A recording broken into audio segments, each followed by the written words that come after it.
Hey, Trails Collective, it's Ellie here. Welcome back to the Trails Collective live show. Thank you to everybody last week who tuned into our holiday show. That was a blast. I can't believe we got through that, and it was so much fun. I can't wait till next year. It really feels like actually I just did this, so I'm still on the hangover from that. Tonight we are so happy to have Kim Levinsky of the SASSQUAD Trail Running here in the studio. Well, not here in the studio, but I'm talking to her today. So without further ado, let's get into it and talk to Kim.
Hi, Kim. Welcome back to the Trails Collective live show. Thank you. I'm glad to be here. Thanks for having me on. Yeah, well, we were blessed with you just 6 days ago on Stump the RD news quiz. How did you do? I think I might have come in last place. I didn't do too great on the quiz. But you know, like an ultra, it's like a mullet. Business up front, but party in the back. So. Here on the Trails Collective, we like to ask all the burning questions. So I have to ask, everybody wants to know, if you were a pizza topping, what pizza topping would you be? Wow, what a question to start off the interview. Man, I think pineapple. Okay, so you're pro pineapple on pizza. I don't mind it. Yep. So I listened to this podcast this one time a while ago. It was called Food Court. And they had these two women talk about like if they were pro pineapple on pizza or not pro pineapple on pizza. I've never had pineapple on pizza, but I make like pineapple Hawaiian pizza bagels all the time. And they look pretty good. And I'm a sweet and savory kind of girl. So I could see myself liking that. Yeah. Gotta spice it up a little bit, right? Yeah, definitely. Like it's a little bit of just like ooh, what is that? I might need to come back for more, Well, I like that answer because, it also seems like kind of fun and like a little bit of just like not expecting that. You're the race director for the SASSQUAD trail runners. And that also sounds like a bunch of those people would probably have pineapple on their pizza. So what is the SASSQUAD? What is SASSQUAD running? Yeah, so Sasquad Trail Running, we are a trail running group in New Jersey, but we do have runners from the tri-state area who come out. We are a community of trail runners that welcomes runners and hikers of all ages and paces to our events that we like to call trail parties. So we put on events all over New Jersey.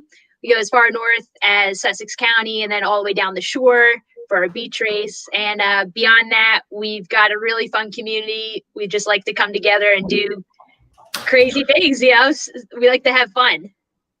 Yeah, it does sound like a pretty awesome environment. And I like how you're so inclusive. I mean, not only does it just look awesome for someone like me, but you also give discounts to veterans, people in the military. Also, if you can rope your whole family into coming, you get a discount. I mean, where did that come from? Yeah.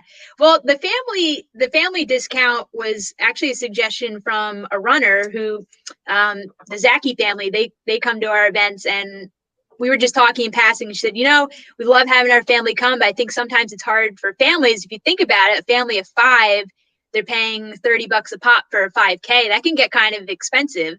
And that just made me think, like, why don't we offer a discount for families. That's one of our core values, is getting more families out on the trails. And so I thought, that's a no-brainer. Let's start doing it. So if a family is going to register 3 or more people in their group, then we offer 15% off of the total. And then for military, that's just something that's important to me, is to just give back to active duty and veterans. And then this past year, we extended it to first responders and frontline workers.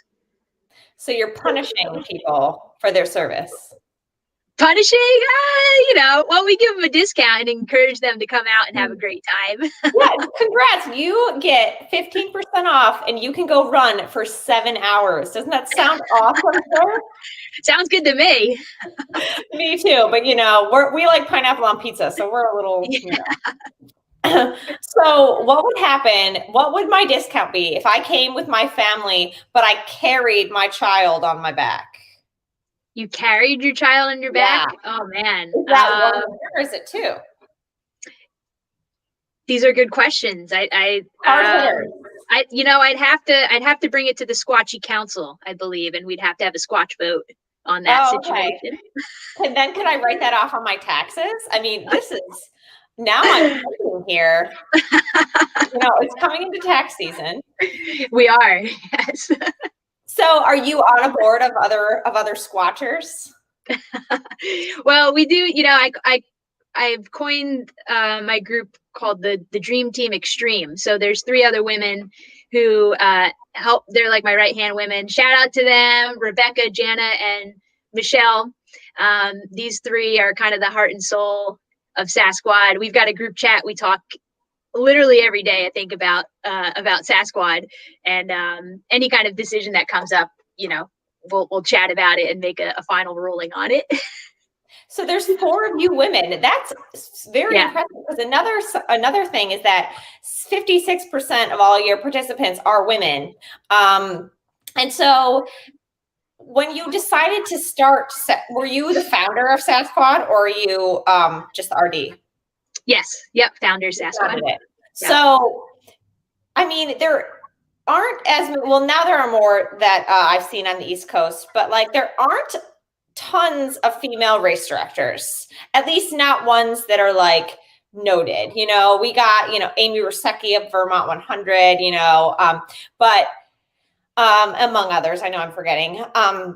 So when what inspired you to sort of take this step? I mean, not only it has to dawn on you, this would be really cool, but also, it must not have escaped your mindset that there aren't many women doing this. So was that more inspiring, or was it more of a barrier? Because I think that if I didn't see a model of something else to do, I wouldn't think that I could do it myself. That's a great question. It's definitely, inspired and pushed by the people that I was surrounded with, and that just happened to be other amazing women trail runners. And I had been kicking around the idea. It was kind of a dream in the back of my mind. And then once I started sharing that with some of my friends, the question became, well, why wouldn't you do it? And I said, I don't know why we wouldn't do it. And so, they helped organize a fat ass event. That was the start. That was 2018. That's how SASSQUAD started. We organized just a fat ass race, no registration fee. We asked people to make a donation to the South Mountain Conservancy, which is the group that takes care of those trails where we had the race. And 100 people showed up to the event, and which I was shocked. I was thinking it was just going to be, me and a bunch of my close friends, but then we had 100 people from New Jersey. There were some New York, some Maryland people came out. And at the end of the race, people were asking, when's the next event? You've got to put on more races. And from there, my friends said, you have something here. You should really pursue this. And I just think it's awesome. When you surround yourself with really positive people who believe in you, that it's pretty neat. Yeah. So my experience definitely mirrors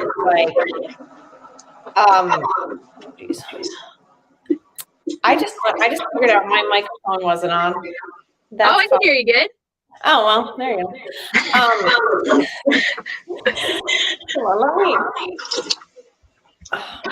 sorry, I'm going to fix this microphone issue. Sorry, everybody. Yes, this is not. There we go. Much better. Okay. Sorry, audience. That was not professional, but here we are. You sound great, Allie. You sound good. Thank you so much. So, like having 100 people show up to this random event, it's kind of like, it reminds me of like going to your first trail race and like podiuming. Like you're just kind of, wow, I can actually do this. Was it kind of a similar feeling to that? Do you think? I guess so. It was, I think leading up to the race, it was very exciting because each week we kept seeing the numbers go up on ultra sign up. And I was talking with the other ladies and be like, is this okay? Like, should we have this many people come to the race? Like, do we cap it? Are we supposed to, like, should we have a capacity limit? And they said, no, just keep letting people sign up and we'll see what happens. Because also too, with the fat ass race, a lot of times you'll have no shows.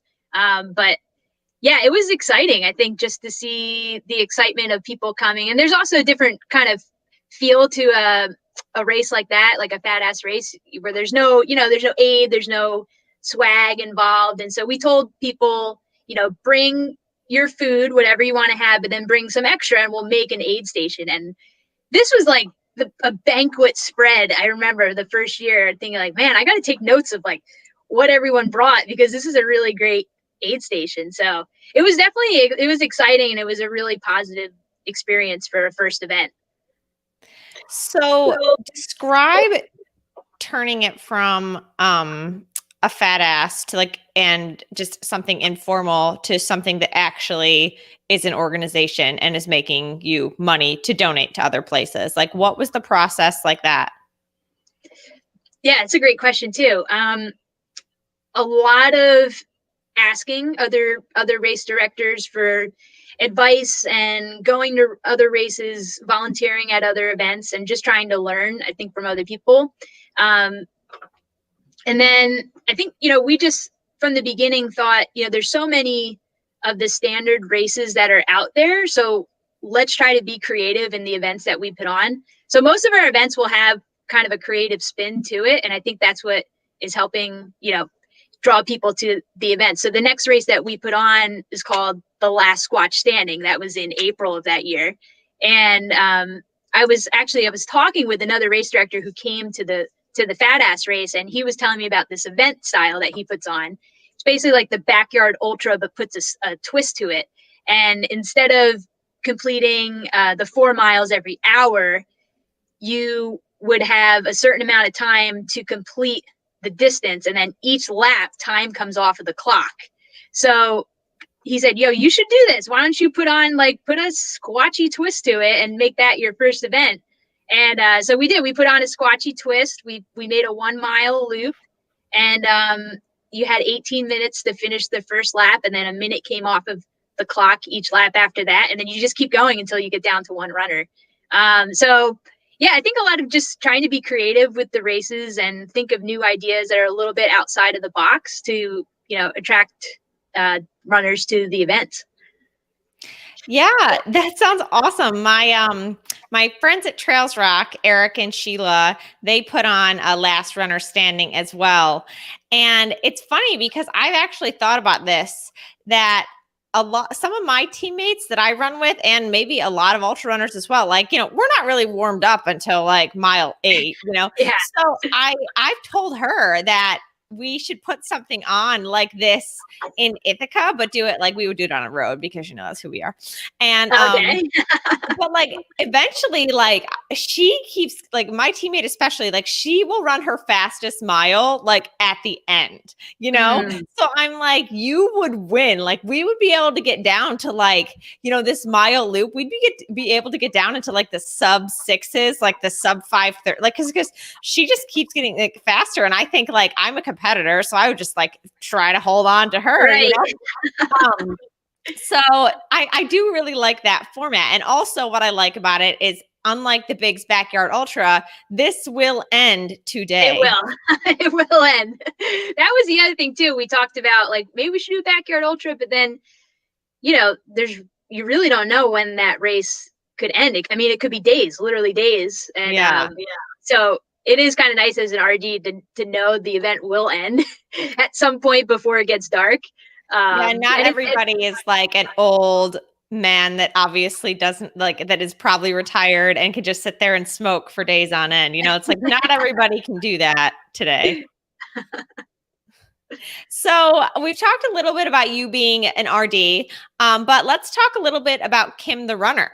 So when did you start running? Was this a high school and college thing, or was this a post-college thing? This was post-college. And it's funny. I just, how Facebook does the memories, it pops up of like 10 years ago today.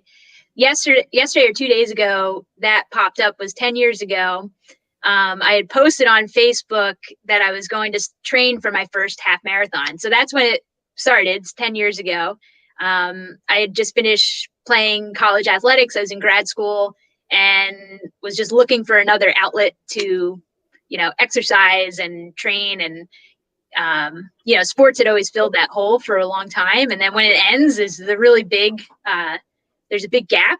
And so my brother asked me if I wanted to train. I was living in Ohio at the time. And so we trained for the Flying Pig half marathon in Cincinnati. And it started 10 years ago. That is the only thing I know about Ohio. Like, I know it's there. Or like OSU, I guess, the Buckeyes, right? Ohio State. Like, I know about that, but I know about the Flying Pig Marathon. And then everything else is like, is Ohio really a part of this country? Like, I don't really know. It's kind of like Rhode Island. You're like, I don't know. It might be. Yeah. So how old were you when you did your first marathon? Let's see, the half marathon. If it was 10 years ago, I was 22, 23. Okay. Yeah. And then it doesn't look like you did your first ultra until 2014. So in that time, were you doing more marathons in like the road running scene? Yeah. I started out as a road runner. I did a lot of people have a similar story where I did the half marathon, and then that was in the spring. The fall of that year, I did a marathon in West Virginia, and then the spring of that year is when I did my first ultra, which was a trail race. Okay. And that was a 50K. And then that same year you did your first 50 miler. How did that go? Yeah. I definitely drank the Kool-Aid. I guess when you put it in that timetable, it was like less than 2 years of going from couch to ultra, I guess. It was fun. It was called the Running with Scissors race in Hinckley, Ohio. I was still in Ohio. It was up near Cleveland. And they called it a double marathon. It was a half marathon course. You did it 4 times. And it was really fun. I had a great time. A couple of friends went with me, and I think it took around 12 hours, 12 hours. I don't really remember. But it was a really fun day. And I definitely after that race, I was like, I'm never running roads again. Trail is where it's at. So that I think turned me to officially to a trail runner after that. So what happened during that race? Besides, I mean, to be fair, you can like get the runner's high or whatever on the road. You can. So what was it about the trail? I think it was just experiencing, and this is not to, hate on roadies at all, but there's definitely a different vibe at road races compared to trail races, and experiencing that at the 50K, which is a trail race, and then the 50 miler. I was just hooked. People were so friendly. They're talking to each other. You end up running with other people for, sometimes it can be hours with complete strangers, and you get to know them really well. It was just a very welcoming experience, and I was just super attracted to that. And then plus you're in the woods, and then it's also a little bit easier on your body, in my opinion. So yeah, I was totally hooked on trails from that point on. Do you find it's less pressure or maybe less competition, or what? Describe the difference. Yeah, I would say it's definitely more laid back. I mean, there's for sure really competitive people that trail run, But I think the vibe is more laid back. Generally your pace is slower on the trail anyway. And then, when you're doing ultras, just the mindset of like, you're going to be out there for, half a day, or if you're back of the pack, I mean, you could be out there all day. So, I think fair. The back of the pack of a marathon on the road is a party too. Like I gotta say, it's true. People they're like road races are parties too. You just got to get in like the right corral. That's very true. That's true. You got to get in the right pace group, I think. Yeah. So after switching to the trail, but it looked like after that you had like a couple years where you didn't really race much. What happened there? Yeah, it was funny. You sent me that question ahead of time, and I had to really think back to what was happening during that time. And I was just working. I was a workaholic. I was at the time, I was a full-time coach at a Division II college in Ohio. That's why I was living out there. For what sport? For softball. Okay, I'm so glad that you just told me this, because I love female coaches. Like, it sounds strange to say it like that. It's more like there needs to be a lot more of them, and the only way there can be more is if there are people like you and we share your story. So I'm so glad that this is that you just told me that. So let's pause and talk about that for a little bit. So you were working as a softball coach at a D1 school. So that was your full-time job. Division II. Yeah. It was full-time. Cedarville University. It's out in the middle of nowhere, Ohio. Like literally there's 2 or 3 stoplights in the town. Is it by Cedar Point, that like amusement park? No. Cedar Point is a couple hours away. This is like an hour west of Columbus in the middle of Ohio. Okay. Yeah. So I went out there after college for grad school. So I was a graduate assistant.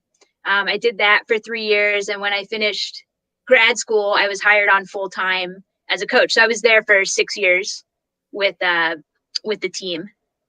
Okay. Well, where did you go to college? I went to college at Gordon College. It's on the North Shore of Boston, up in Massachusetts. So what made you decide to want to be a coach? I just loved athletics. When I was at college, I played basketball and softball, and I love the experience of being a student athlete. And the D3 level, Gordon was a Division III school, so just being able to see, I think how much an athlete can grow in their 4 years, going from 18 to 22, and seeing the impact that my coaches had on me, that was a really cool experience. So. And then I learned about, like, you could be a graduate assistant, get grad school paid for, and coach at the same time, which seemed like too good to be true. But then I learned, like, you are working like 60 to 70 hours a week. So it is kind of too good to be true. But yeah, I got the job out in Ohio, moved, and it was a fantastic experience. I mean, I got to meet a ton of great young athletes from all over the country, and got to, I think, just a lot of really neat work experiences. Like, as an assistant coach, you're wearing like every single possible hat, and you're doing strength and conditioning, you're organizing travel schedules, booking hotels, like you're a travel agent. And a lot of those skills, I think have really carried over to starting my own business. So it was a really great experience. Did you have female coaches yourself? I did, yes. And then was there example, something that you found like inspiring that you wanted to bring, like what about them made you want to keep doing it?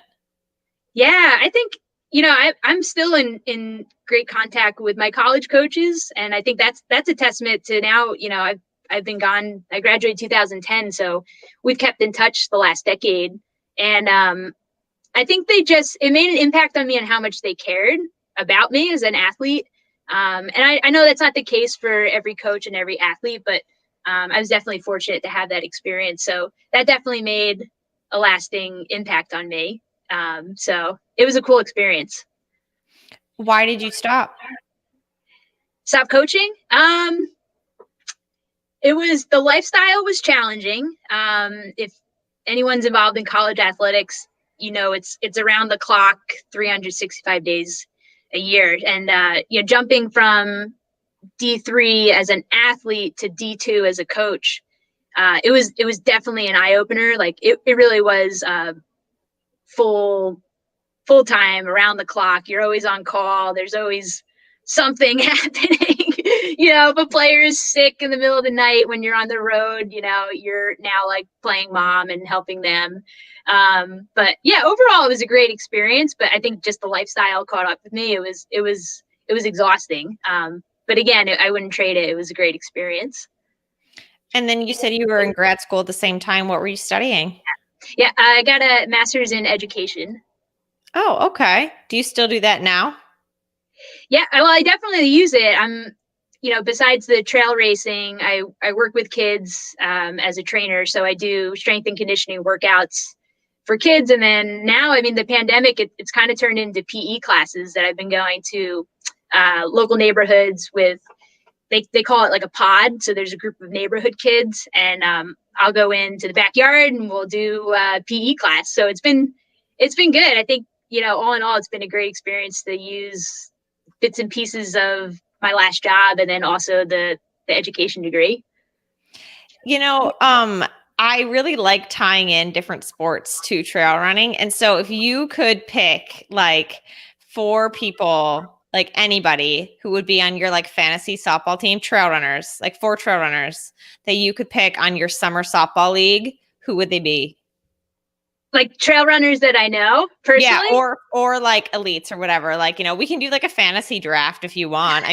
Like I've done this with basketball before, and I got Camille on my team. I'm like, okay. Yeah, we would rock. Yes.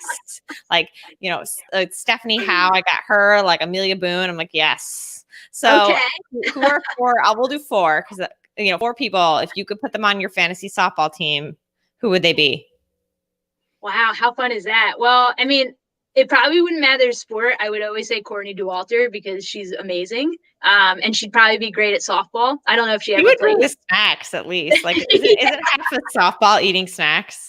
She would be the snack queen in the dugout. That's for sure. Like, she'd be the snack kid. Yeah, definitely Courtney. That's a great question. You can probably say my local trail runners. Maybe they're watching and they're going to be like, "Oh, I hope she picks me."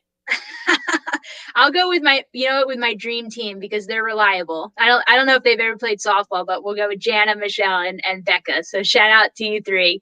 You're on the team. Yeah, I think they're all here. Well, at least Jana is. She's got a couple questions. Do you want to answer some of Jana's questions? Oh boy, I'm sure they're good. All right, here's the first. Well, this is the second one, but this is the first one I want to give you. All right, so if you could do a Facebook Live with anyone, who would it be, dead or alive? With anyone? Oh man. I have to go with Courtney again. Courtney Dauwalter, I think I think she would fit right in at SASSQUAD. Every run's a trail party. So that's true. So, I know there is this allure of her, and I think she's, I get it. She's got this infectious smile. Like, she just seems to like just power over everybody and has like audacious goals, but she's not like oppressive and in your face about it either. Totally. It seems like she's like, yeah, I just showed up. I really sometimes would just want to be like a fly on the wall. I just want to know, like, she's got to be putting in some more training than like, it seems like she just walks out the door and like just jogs around a little bit, and then it's like, oh, 4 hours later she's done jogging, but I really, I have this like idea that she is like, she's got to be doing something that just makes her fast and makes her winning, and I just want to know what it is. Well, we'll have to ask her someday if she comes on the when she comes to our fantasy draft, yeah, that's right. she shows up and she gives us the windmill pitch, then we'll know. All right, back to race directing. Jana also wants to know, what is your favorite race directing moment? Oh, Jana, you can't ask that. There's so many. You got to give pick one that'll blow my mind. One that will blow your mind. Favorite race directing moment. Oh man, there's so many to choose from. I'll just do whatever comes to my mind first. Last year, well, I guess it'll be a two-part thing. We hosted an event last year, well, I guess it's 2 years now, in June called the Midnight Squatchapalooza. This race starts at midnight, and you can sign up to run 12 hours, 6 hours, 3 hours, or a 5K. And in the middle of the night, it was probably like 3 in the morning. We were sitting at the aid station. There were volunteers who were wearing onesies, just for fun, to be goofy. And we were talking about race ideas, and one of them said, like, why don't you do a onesie race where everyone wears onesies? You could, make it a 5K, or you could call it a 5K marathon. And, I'm pretty sure it was Joe Brandine who suggested it. And I was like, this is genius, like the best idea ever. Like, why wouldn't we do a onesie race? And later that week, after we covered the race, started planning the onesie 5K marathon. And so that leads up to, I think, one of the best moments was when we put on that event last February, and just seeing, we had, like, again, it was a first year event where they say, like, if you have 20 to 30 people at a first year event, it's a good showing. Well, there were like 80 people that came out dressed in onesies, like the craziest onesie outfit you've ever seen. Full grown adults. There were kids, but lots of adults in the onesies. And I remember just chatting with the girls, Jana, Michelle, and Becca, and I was like, this is the greatest moment ever. There's a onesie race happening right now. So that one sticks out. It was a very fun moment of just seeing an idea that was kind of a joke, but not really. And then it came to life a few months later.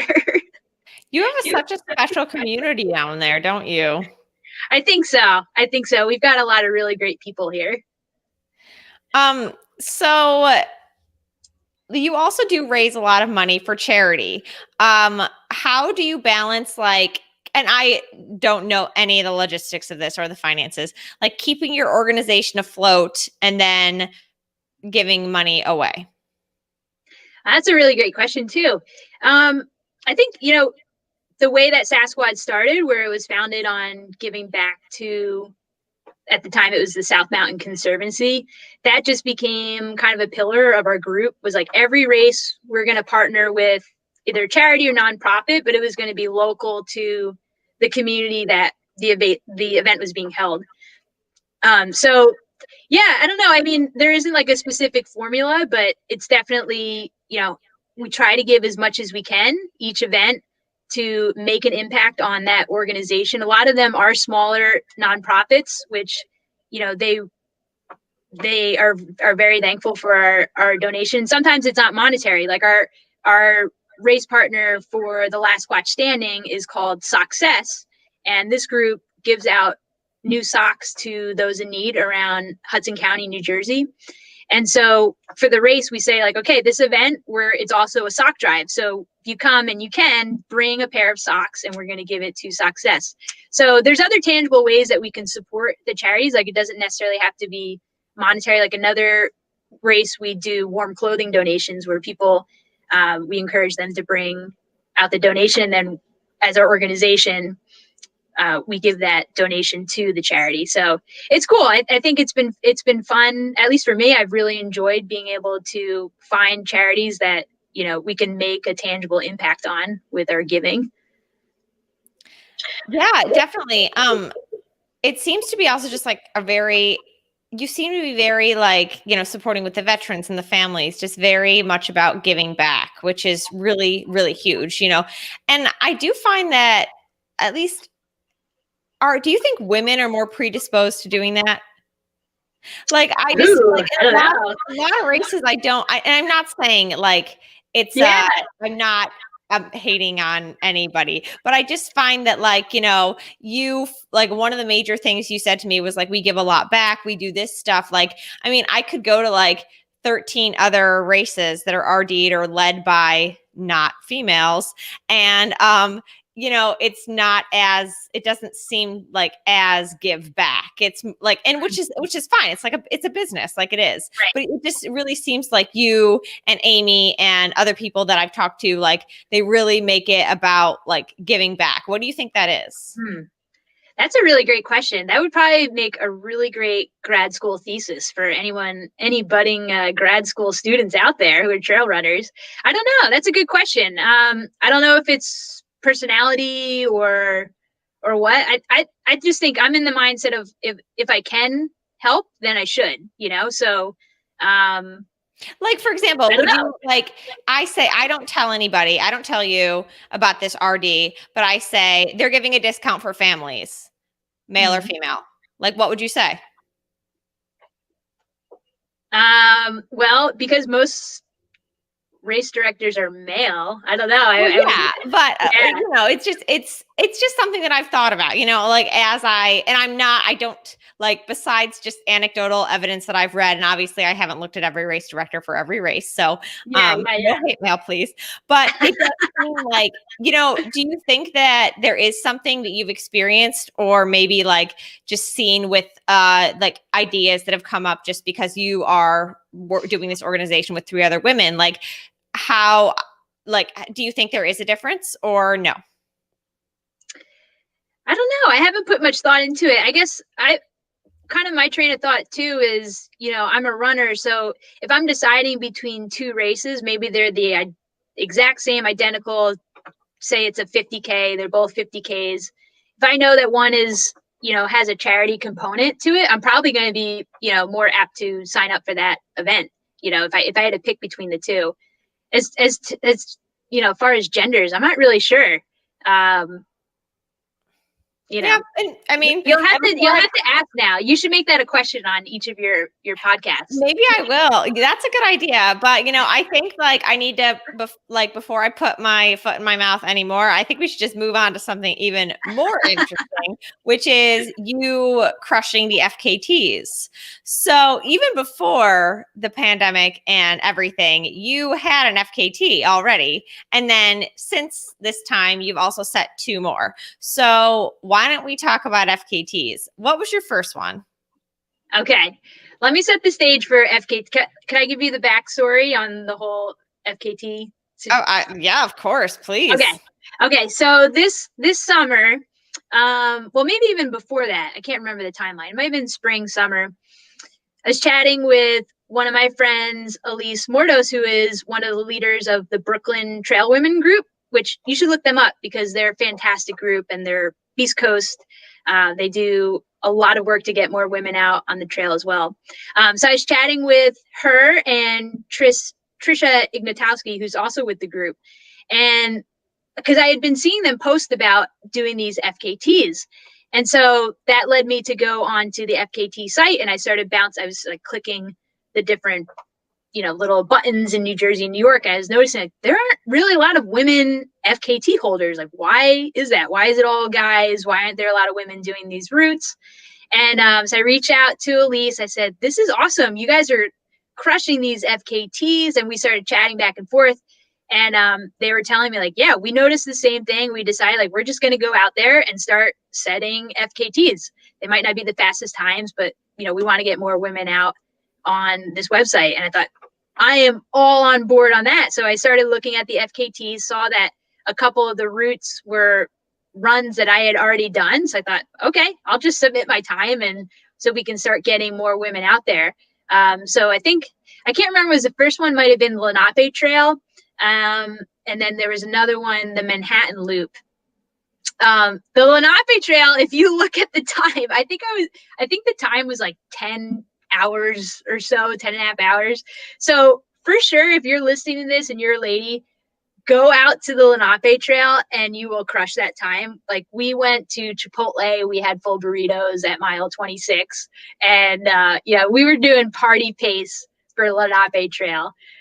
So with the FKTs, with it starting out, it was just kind of on a mission to get the word out for more women to get onto the site and, get their names up on to the FKTs. So that was the same thing with the Manhattan Loop. I had done that earlier, maybe the year before.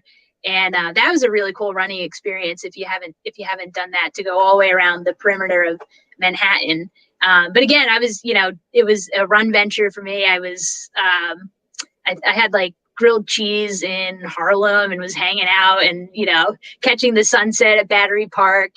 And so, yeah, the FKT thing it's been really fun. For me, it's been cool to explore new trails, and it's been a kind of a nice springboard to check out new spots in New Jersey and New York and PA. So describe a perfect run venture. Like when I say we're going on a run venture, what does that mean to you? Oh, a perfect run venture. Yeah, I'm really getting into it this last year. It's going somewhere new. I like to try places that have a lot of elevation. So it'll probably be a mix of a lot of hiking and running. And I'm a map geek. So I love getting into trail maps ahead of time and planning the route. Shout out to New York, New Jersey Trail Conference. They have the best maps that are out there. So I use the Trail Conference maps to plan it. And then when I'm out on the trail, I'll have the map and then also the Avenza app to just make sure I'm doing the right route. So definitely exploring somewhere new. Try to find somewhere with great views, which is not hard to do around here in New York and New Jersey. And I don't know, it's kind of a mix of having fun, doing something that's kind of dumb, but really awesome at the same time. So all right. It's been good. If you were a trail snack, what trail snack would you be? If I was a trail snack? Yeah. Probably salted potatoes. You can't go wrong with salted potatoes. Oh yeah. You can't go wrong with potatoes any style. That's right. So my coworker and I, for the past 2 weeks, we've my job has been closed. We just took a little bit of a break, and so we're gonna be back open on Monday. But for the past 2 weeks, because we miss each other, we've been just texting back and forth and perfecting our potato recipe. Okay. And so you really just can't go wrong with a good potato. Totally. So, describe the Manhattan Loop though, because I thought that was roads. It is. I know it is. It's unfortunate that it's roads. It is 100% road. There is one small section where you're running along. There's one of the waterfronts, and there's this little tiny grass, and someone made you could tell people walk on it. So that lasted for 5 minutes. I'm on the trail for 5 minutes. But yeah, the rest is road. I'm not a big city person, so really the only time I go into the city is to do something with running. And the reason I had gone out there was actually a friend of mine, an ultra runner, was thinking about making that loop a race. And so we had been talking about it, and he had asked if I was interested in helping him, and I said, well, let me run the loop first before, deciding one way or the other. So that's why I went out to do the loop. And it was an amazing, amazing experience. It's a really cool way to see all of Manhattan. But it is road. So I remember at the end of it, I was hobbling back into Penn Station to take the train back to Jersey. I don't know, when you don't run roads a lot and then you go and run, I think it finished at maybe 34 miles or so. I was just trashed from it. I live in New York, and I've never been to New York City, but if I go, I think I should just do that. You really should. No, it's a very cool experience. I think even trail runners who are diehards, it is a neat way to see the city. And also you don't have to, it's an ultra, but you don't have to pack it's a completely, you're not going to have aid because you're in the city. So you can, I remember there were tons of water fountains to refill. I had some soft blacks, and then you can stop and get a hot dog or a soft pretzel. It's not hard to yourself on the run. So, your most recent run venture the one in September? The 100-mile self-supported 100-mile? Yeah, that was one. I've done some other run ventures. What's that?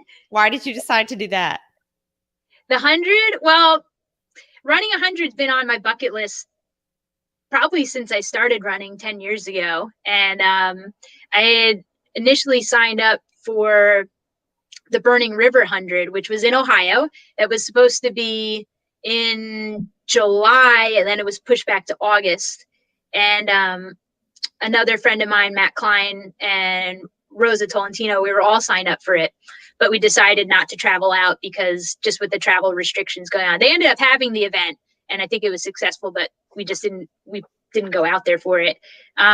So, we're all trained, so we wanted to do 100, and we're looking at other local events, but like everybody else, events were either being postponed or canceled at the last minute. And so we settled on, well, if you do a fun run, no one can cancel it. So we decided to do it at our local trails in Watchung Reservation in Union County, and picked a date in September, and then just got out there and we did it. Have you ever run through the night before? I have not. No, I don't think so. Well, I've crewed 100 before. Jana, who's on here, she's done Vermont several times, and was there 2019 crewing her. So, but no, I've never run totally through the night. So that was the first time doing that. And how'd you like that experience? That terrifies me. That's why I ask. With running at night?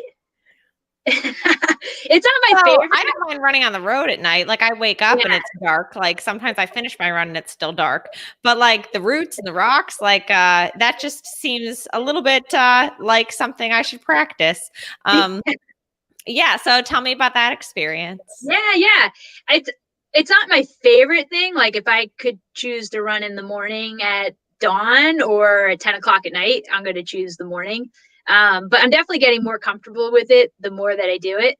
But with 100, I had the best crew with me, such great friends. Crewing is like the most selfless thing I think you can do on this planet is to voluntarily stay up all night and help a delusional friend complete a really big goal. And so, I mean, from start to finish, mile 1 to 100, I was with friends the entire time, which was also a really neat experience because, with a typical 100, you usually can't have pacers until at least mile 50 or even sometimes like 60 or 75. And so doing it this style where it was at a local park, we were able to have people come out, and it was great. Like at the end, I was able to finish. There were probably 15, 20 people of my great friends that were out there for the finish. So that was a neat experience. But yeah, through the night, I had really great friends that were with me. So I wasn't getting lost, but So during the race, like now I'm sure you're like, oh, that was amazing, I'll do another one. But like during the race, I bet you hit some low points. What was the low point that you had to work through? The low point, I have to say, and my friends could tell you this, I never got to a point where I was like, I can't do this or I want to quit. I definitely was confident the whole time, but I remember around like miles 75 to 85 or so, I was super, super nauseous. And that was a really terrible experience. I remember just being really miserable, and because my legs felt, they felt okay.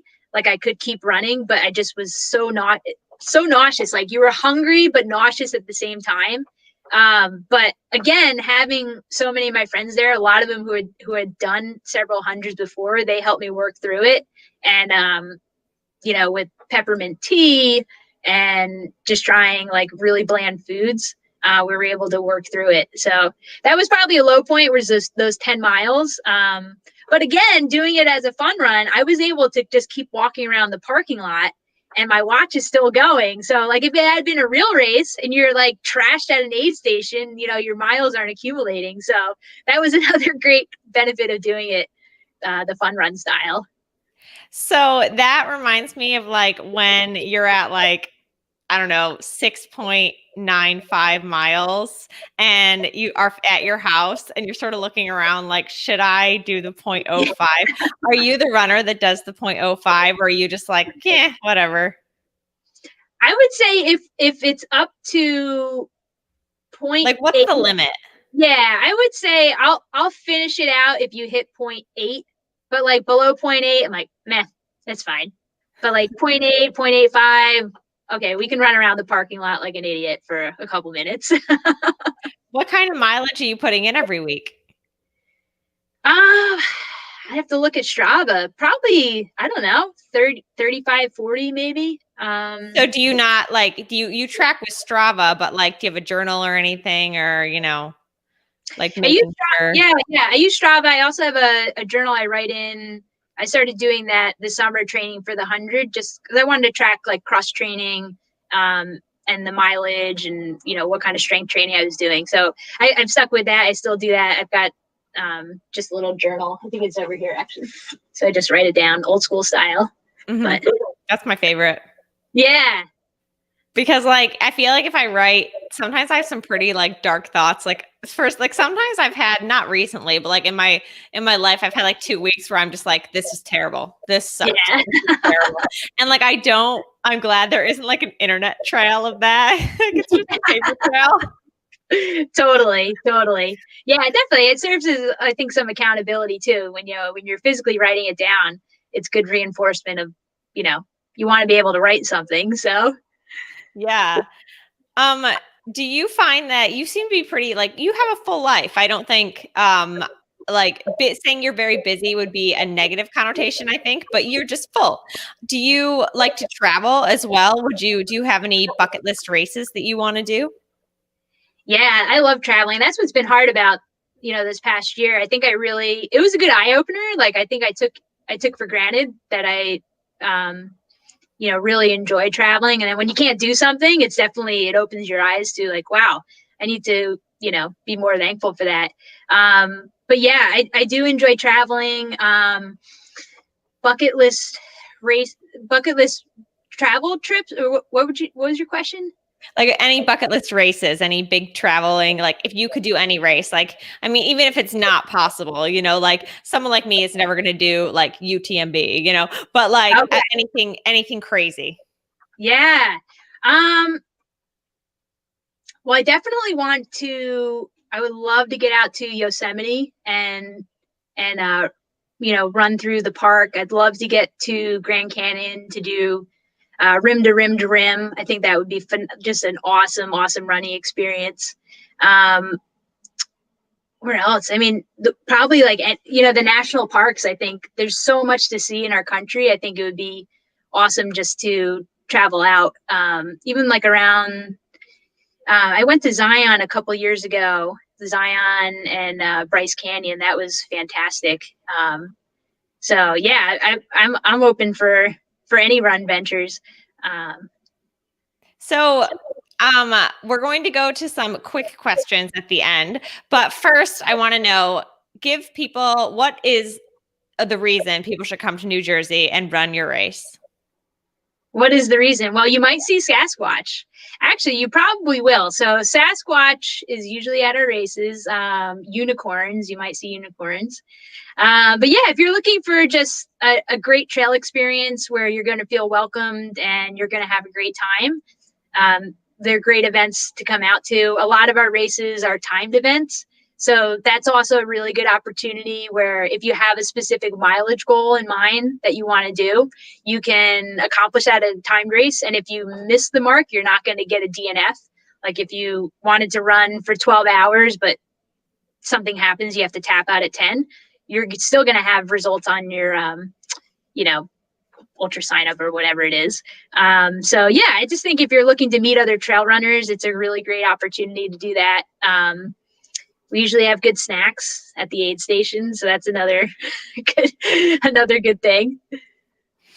All right, so we're going to finish this live show with some quick questions. They are easy and they are fun, and we're going to take people out on a high note. Okay. All right. What did you want to be when you were a kid? When I was a kid, probably something with sports. I probably would say a professional athlete. Like every one of us. Yeah, I think. Right. I was WNBA, definitely. Oh, for sure. What was the last book you read? The last book I read, I think it was that Hal Hogan, was that his name, with the ultra marathon? I can't remember the full title of it, but I am reading now Fixing Your Feet. I'm looking at it on the bookshelf over there. So I'm hoping that'll help with some races this year. Do you have my feet are a battle, or what? Or do you have the same? Do you have some feet issues? I had my first ever running injury in this past spring. It was just a little bit of tendonitis, and I'm just determined to never have that happen again, which is probably impossible. But I've heard great things about this book, and I'm excited for the year of training. So I want to just stay healthy and do a lot of miles. Oh yeah, it's very smart. What is your standard order at a coffee shop? At a coffee shop. I used to be such a coffee junkie when I was coaching, because I needed like so much caffeine to stay awake. But I'm off the caffeine, so I would probably now it'd be some kind of decaf coffee or decaf tea. Do you sing in the shower? I don't. No, I don't think I do. Karaoke? No, definitely not. No. Oh, okay. I'm like cringing just thinking about it.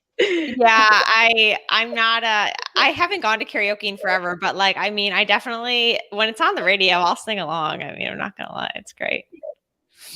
All right, and last question. It was New Year's last year. So, what was your, if you had any, a New Year's resolution? For 2021? Yes. Oh man. Or you can tell us what 2020 was and if you kept it. Yeah.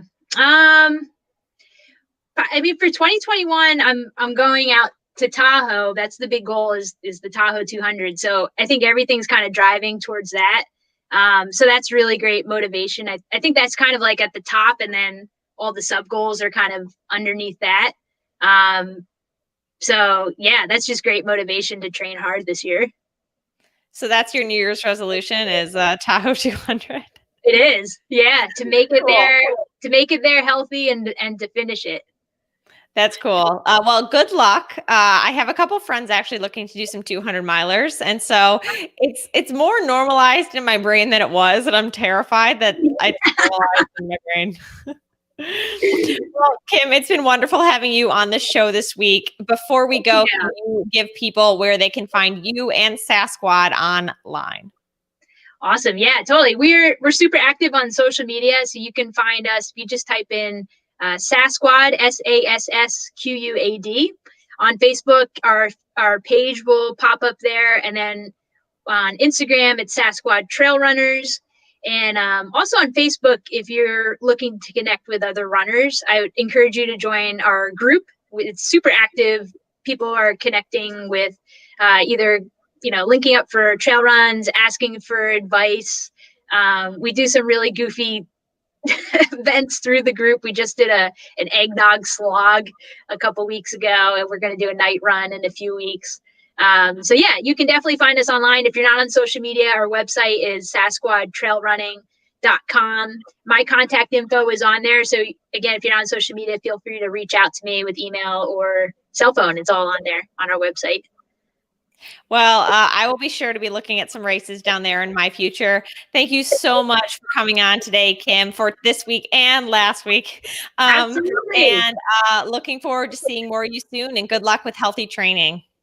Thank you. I just had to say, you guys are doing such a great job with the Trails Collective, and just I think you're doing a really good job at, just bringing light to trail running groups all around the East Coast. So we appreciate you and what you're doing for our trail running community.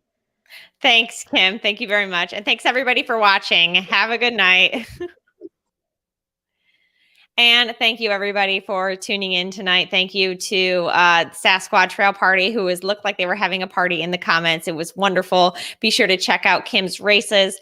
Thank you to all of our Patreon supporters, and to everybody that's ever said a kind word or bought shoes from Ian at his store. Thank you so much. It all helps. Have a wonderful evening, you guys. Stay positive, stay safe, and have a happy January.